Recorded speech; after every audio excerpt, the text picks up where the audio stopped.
Dear friends, let us reflect on the transfiguration of Christ. Matthew 17 1 to 9.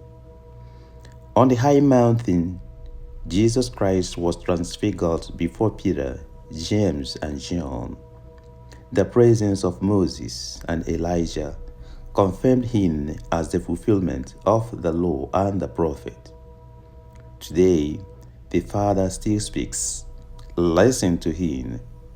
May we obey Christ and work faithfully towards his glory.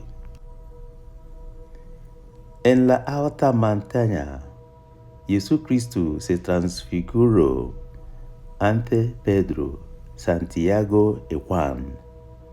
La presencia de Moisés y Elías confirmó su misión como complemento de la ley y los profetas. Hoy, el Padre nos dice, escúchenlo, que sepamos obedecer a Cristo y caminar hacia su gloria. Amen. N'elu ugwu, Jesu Kristi nwụgharụ n'ihu ụmụazụ ya, Pita, James na John. Ọbịbịa Moses na Elijah kpọrọ osiari na Kristi bụ imezupụta iwu, onye mmezupụta iwu na amụma.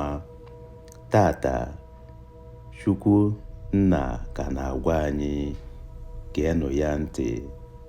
Ka anyị geenụ Kristi ntị, na-aga njem okwukwe were ruo n'otito ya.